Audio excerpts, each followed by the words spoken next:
합당히 행하려고 하였다고 말씀합니다. 하나님께 합당히 행한다는 말이 하나님께 맞게, 하나님께 일치하게, 하나님께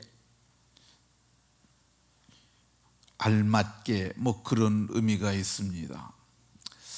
이 성경에 보면 하나님께 맞춰서 행했던 아주 탁월한 하나님의 사람이 다윗이 있고요, 또 히스기야가 있습니다.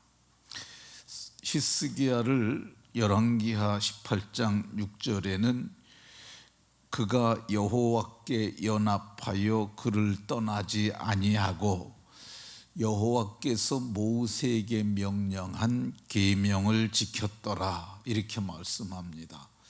그는 여호와께 연합한 사람이에요. 성경에 단 한 번만 이 표현이 한 사람 히스기야에게만 쓰였습니다.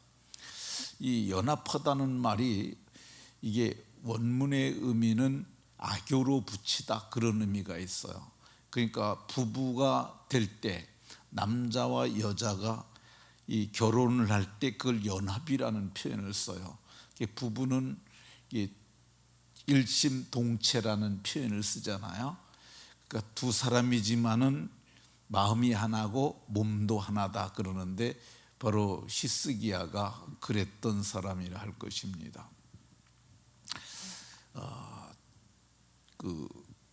서울대학교를 수석으로 졸업한, 그러니까 역사상 최고 학점으로 졸업한 김동환이라는 사람이 있었습니다. 이 사람이 이제 충신대학교 신학대학원을 들어왔는데, 이 사람이 이제 간증을 한 게 있어요. 그 간증 내용 중에 서울대학을 들어보니까 뛰는 놈들이 있고요, 뛰는 놈에 나는 놈이 있더라는 거예요. 근데 자기는 뛰는 놈 위에 나는 놈들이 있는데, 나는 놈들보다 자기는 하나님과 함께 붙어 다니는 사람이었다. 그래서 자기가 우수한 성적을 낼 수 있었다 그러는데, 여호와께 연합하여 그에게 떠나지 아니했던 이 히스기야는 하나님께 합당히 행한 사람 중에 하나라 할 것입니다. 사도께서는 어떤 하나님께 합당히 행하였는가 우리가 살펴봤고요, 사도께서 어떻게 거룩하고 흠없이 옳게 이렇게 행한 것도 살펴보았습니다. 어제는 사도께 어떤 사역으로 하나님께 합당히 행하였는가 살펴보았는데요, 그는 각 사람에게, 너희 각 사람에게 각 사람을 돌아보고 각 사람에게 맞는 맞춤 사역을 했다고 말씀드렸습니다. 오늘은 어떻게 사역했는지 11절 중반절을 보면 아버지가 자기 자녀에게 하듯 이렇게 사역을 했다고 말씀합니다. 사도가 어떻게 사역했느냐? 아버지가 자녀에게 하듯 사역을 했다고 그럽니다. 그러니까 아버지가 자녀에게 사역을 하듯 했는데, 그 사역이 거기에 맞았고, 그래서 데살로니가 교회는 크게 흥왕했던 것을 볼 수가 있습니다. 그러면 어떻게 아비가 자녀에게 하듯 사역을 했는데 그 사역이 이렇게 효과적이 되었느냐? 그것은 고린도전서 4장 15절을 보면 그리스도 예수 안에서 내가 복음으로써 너희를 낳았음이라. 바울 사도가 지금 데살로니가 교회뿐만 아니라 고린도에서도 역시 마찬가지로 복음으로 저희를 낳았다고 얘기를 합니다. 그러니까 복음으로 낳았으니까 복음의 아비가 된 거죠. 이것이 되어야만 목사는 목회 사역이 됩니다. 이건 굉장히 중차대한 거야. 근데 많은 사람들이 이 비밀을 잘 모릅니다. 근데 목회는 그리고 목회라 그러면 목사도 목회를 하지만은 또 목자들도 작은 목회를 하는 거고요, 교사들도 다 목회를 하는 거예요. 이 복음으로 너희를 낳았다고 말하는 것처럼 복음으로 이 사람을 거듭나게 하는 이 능력이 있어야만 사역이 정상적으로 부흥할 수 있고, 그리고 사역이 제대로 될 수 있다 할 것입니다. 근데 많은 사람들이 아비에 이르지 못하고 스승에 머물고 맙니다. 바울 사도는 그리스도 안에서 1만 스승이 있어도 아비는 많지 않다고 말씀합니다. 스승은 많은데 아비가 없는 거야. 그 성경에 보면은 대표적인 스승 같은 사람이 아볼로라는 사람이죠. 사도행전 18장 24절에 보면 알렉산드리아에서 난 아볼로라고 하는 유대인이 있었다고 말합니다. 이 알렉산드리아는 이 애굽에 있었던, 그러니까 지금의 이집트에 있었던 아주 큰 도시입니다. 주전 3세기경에 알렉산더 대왕에 의해서 만들어진 기획된 도시죠. 그리고 알렉산더가 죽자마자 프톨레미우스 왕조라고 하는 알렉산더의 장군이었던, 알렉산더의 부하였던 사람이 그쪽 지역을 통치하게 됩니다. 근데 거기에 아주 유명한, 세계에서 그 당시에는 최고의 큰 도서관이 있었어요. 그러니까 도서관이 있었다는 얘기는 학문이 꽤 발달했다는 그런 의미도 됩니다. 근데 이 아볼로라는 사람은 언변이 좋고 성경에 능통한 자고 일찍 주의 도를 배운 사람이고 열심으로 예수에 관한 것을 말하며 가르치나, 이게 그 사람의 한계야.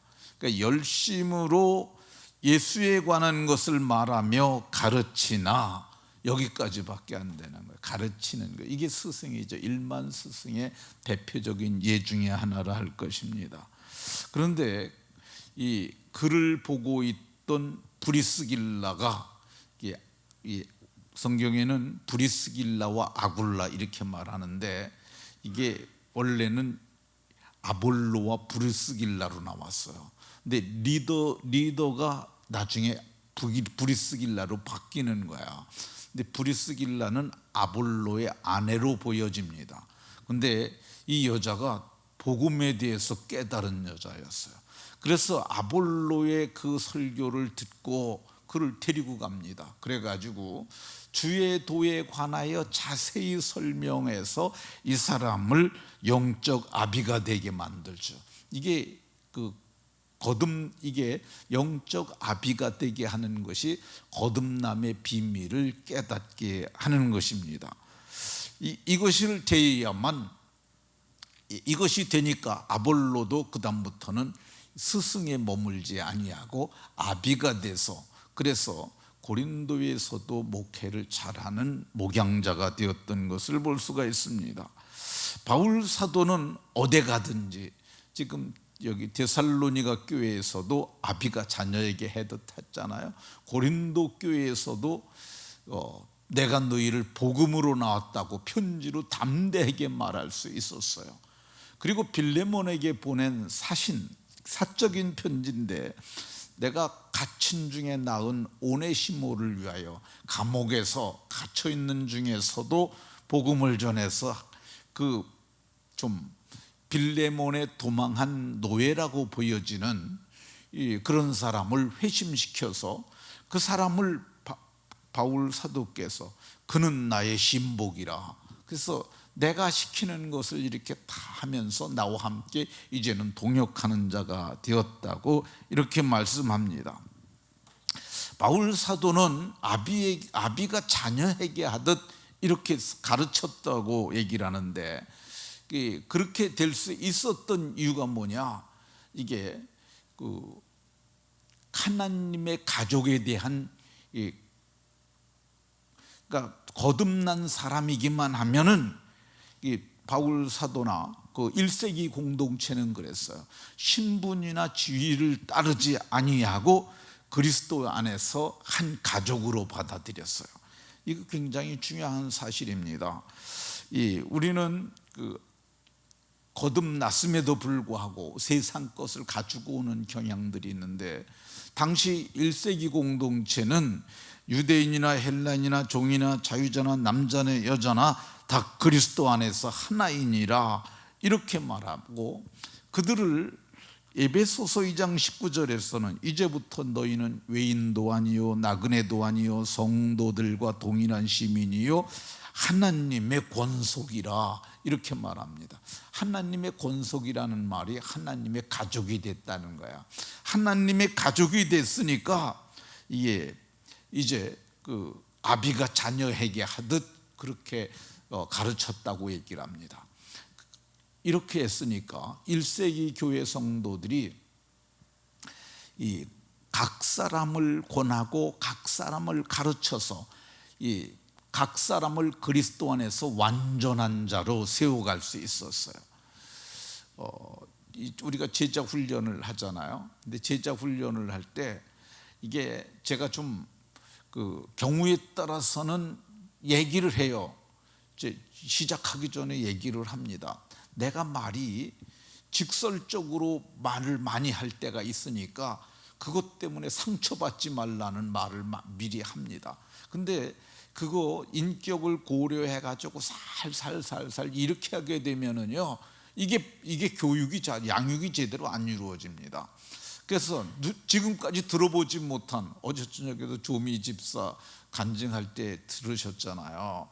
집사님은 지금까지 누구에게도 복음을 전한 적 없으시죠? 이런 말이 굉장히 상처가 될 수 있어요. 그런데 그 말이 복이 됐다고 얘기를 하잖아요. 결과적으로 이제는 예수님 믿으세요 할 수 있다고 그러잖아요. 그러니까 이 가족에서 아비가 자녀에게 하듯 이렇게 양육할 수 있어야만 교회가 건강하고 그래야 완전한 자들로 세워집니다. 이번에 간증을 이렇게 하는데, 제가 각 사람을 코칭을 하는데, 이제 어제 제가 이게 뭐 얘기를 해도 될 것 같아요. 김우성 집사가 이걸 보냈는데 금요일 저녁에, 그러니까 이제 그 사람이 은혜를 너무 많이 받은 거야. 그래가지고 이제 그 사람이 무슨 얘기를 하냐면, 자기가 이제 말을 해주고 싶은 거야. 나처럼 살면 안 되고. 그런데 거기다가 대상을 누구로 했냐면, 중고등부와 이 이야기를 듣는 중고등부와 청년부는 나처럼 살면 안 된다고. 그러니까 모든 사람에게 말하고 싶은데 자기가 이제 아직은 신앙생활한 지도 얼마 되지 아니하니까 그런 얘기를 하는 걸 보았습니다. 근데 이제 사람들이 다 세워지는 거야. 내가 이렇게 됐으니까 너희도 이렇게 세워질 수 있도록. 말씀을 마치도록 하겠습니다. 바울 사도의 사역이 열매를 늘 맺을 수 있었던 것은 스승으로 한 것이 아니라 아비로. 제일 중요한 게 뭐냐면, 아비가 지식이 많아서 아비가 되는 게 아니에요. 우리는 지식으로만 가르치려고 그러는데, 중요한 게 뭐냐, 자식을 낳는 게 중요하고요. 그러면 아비의 마음이 생겨요. 고등학생들이 아기를 낳아가지고 기르는 거 텔레비전 전에 한번 본 것 같은데, 근데 보면은 고등학생이 뭘 하냐 그럴 수 있잖아요. 근데도 아기 나면 어미의 마음을 갖게 돼요. 그래서 그를 양육하고 돌보게 됩니다. 모두가 아비의 심장을 가지고 양무리를 목양하는 복된 분들이 다 되시기를 예수 그리스도의 이름으로 축원합니다.